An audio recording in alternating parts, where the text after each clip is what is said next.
Hi దోస్తులందరికీ నమస్తే. ఎలా ఉన్నారు? ఈరోజు మేము మా విలేజ్‌లో ఒక 1½ కిలోమీటర్ దూరంలో లక్ష్మమ్మ టెంపుల్ అని ఉంది. అక్కడికైతే వచ్చాము. అది నూతనంగా కొత్తగా నిర్మిస్తున్నారు. ఇది చాలా తాత ముత్తాతల నుంచి పురాతనమైన టెంపుల్. ఎన్నో రోజులుగా ఇక్కడ చాలా మంది జనాలు పొలాల కాడికి వచ్చేవాళ్ళు. అందరూ పూజలు చేసి కార్యక్రమాలు నిర్వహించేవారు చాలా మంది.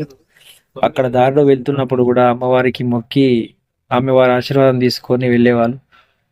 ఇక్కడ ధర్మపూర్ గాని, ఇస్పూర్ గాని, కొల్లూరు గాని మధ్యలో ఉందన్నమాట.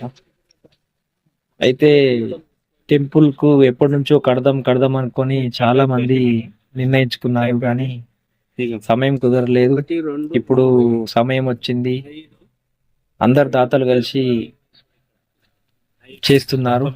ముఖ్యంగా ఇక్కడ మా గ్రామానికి చెందిన కిందూర్ల మల్లన్న గుడి నిర్మాణానికి ముందుండి సహాయ సహకారాలు అందిస్తున్నాడు.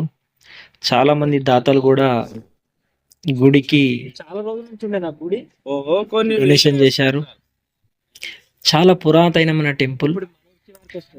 చాలా మంది పొలాల కాడికి వెళ్ళేటప్పుడు అమ్మవారి ఆశీర్వాదం తీసుకొని వాళ్ళ పొలాలకు వెళ్ళేవారు. విగ్రహము చాలా గంభీరంగా ఉంది. అంటే వెనకడికి పెద్ద మనుషులు దీన్ని విగ్రహం ఎలా చెక్కారో తెలియదు. 5 పడిగలు, అమ్మవారికి పైన 5 పడిగలు ఉండే ఈ పాత విగ్రహం అన్నమాట. ఈ విగ్రహం కొంచెం పైన విరిగిపోయింది. చాలా మంది ఊరోలు గుడి కట్పిత్తాం అంటే సమయం కుదరలేదు.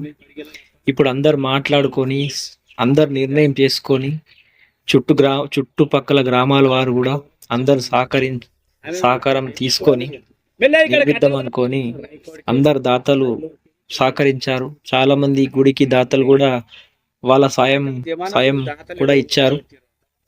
అక్కడ ముందుండి ఇక్కడ కిందొడ్ల మల్లయ్య అని మొత్తం అన్ని ఆయన చూసుకుంటుండు. కానీ గుడి నిర్మాణానికి అందరూ సహకరించిన భక్తులకు కూడా అందరూ పేరు పేరున అందరూ ధన్యవాదాలు. ఎందుకంటే చాలా పురాతనమైన టెంపుల్, చాలా అద్భుతంగా ఉంది. మన అమ్మవారు దయ కృపలు మనకు ఎల్లవేళలా ఉండాలి. ఎందుకంటే గుడి కట్టడం అంటే చాలా ఎన్నో పుణ్యాలు చేసుకున్నట్టు. అంటే నాకు పొద్దున మార్నింగ్ గుడి కడుతున్నట్టు తెలిస్తే అక్కడ స్థలానికి వెళ్ళాను.